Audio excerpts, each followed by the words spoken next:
Today on Outside the Box Reviews, we are looking at McFarlane's Monsters, Series 2, The Twisted Land of Oz, and this is Toto. Toto comes with Chapter 8 in the Twisted Land of Oz story, and Toto is the only figure in this whole line that doesn't come with a base, probably because he's huge and nasty looking. This is also the only figure in this line that I had to take out of the package. As mentioned before, had almost 2 complete sets of these figures. I was able to pick up the Scarecrow on his own. Toto, I had no such luck, and I had to open up the carded one. That doesn't really bug me. Obviously, I'm a loose collector, and I had to get this guy out of the package. He was too cool not to be able to have in hand. But because I had to open him, I could show you the insert he came with. This was Toto's. I just realized, I hadn't shown this for any of the other reviews, but all the packaging has their quality, so Toto is loyalty, I guess. If you want the full list, I know it's in the different stories. If you can go find the story online, I know people have transcribed it on the internet and stuff. It'll tell you their attributes. It's like, what you think, courage, brains, or whatever, all that stereotypical Oz stuff. One thing I take offense to on this package right here, it says Ultra Action Figures. Well, they're figures. I'll give them that. They could have called them Ultra Figures, maybe, but action I take offense to, and Ultra Action, they don't really have much action going on with these guys. But if you open up this big monstrosity, you get a lot of pictures, a lot of art of the figure, photographs of the figure, and the full story. This is Chapter 8, The Meeting, and it tells you where you start off. You start off with the Tin Woodsman follow-up, and then it ends with the Wizard, which is our last review in the series. But it has all this information and stuff, all the whole story. As I mentioned, I don't really care for the story, but I figured I'd show it off here to let you guys know how it comes, the format it comes in.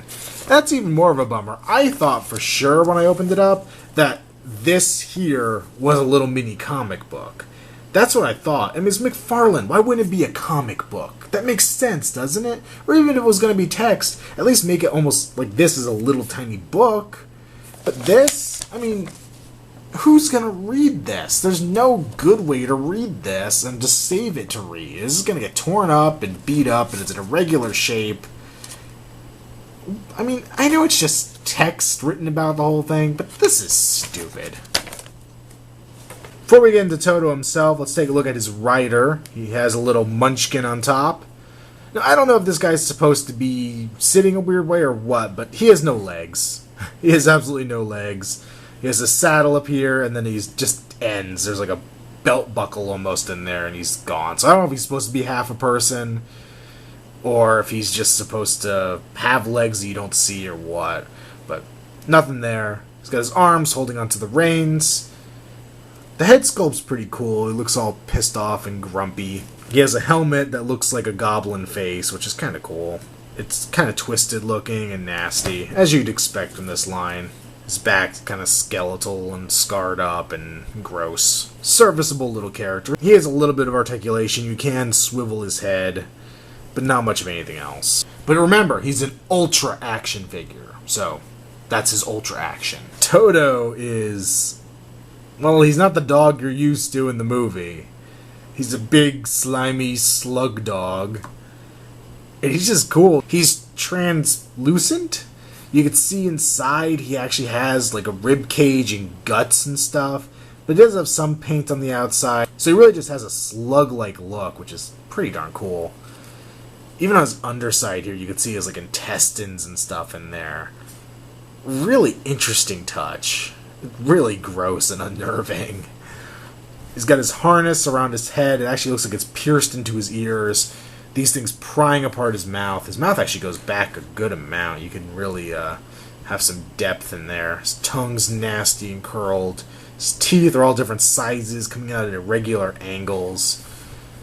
He's like fiery little eyes, but I like they're recessed. They actually look pained, so that gives the character a little more depth, I think. Here's the harness going around his chest, all the way down here. Now, holding this guy up, he looks a little goofy because he has this flat bottom. But putting him on the ground, he's obviously going to look normal. He looks like he's just sliding his stomach on the ground. I actually really think this bottom part would be cool if you had a glass display shelf, like a detolf or something to put him in. It's almost like he's just suctioned onto the bottom and just dragging his goo.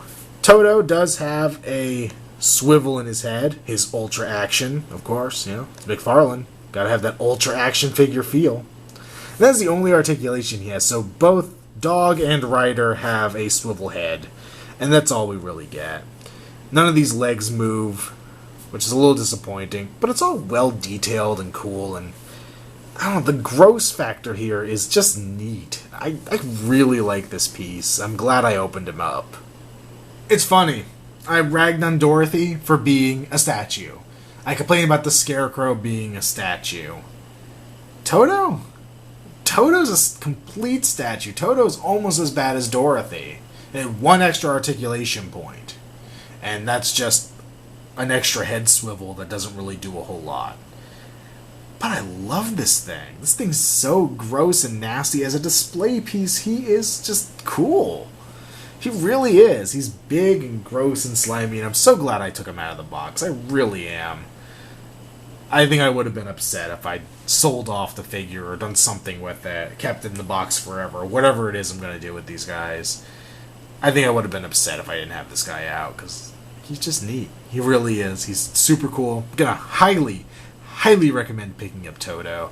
Heck, even if you don't have the rest of the figures, if you just want something gross and creepy looking, this thing's cool. I really like him. I really like him. So before I say that I really like him 5 more times, I'm just going to say this has been another Outside the Box review, and stay tuned for more to come.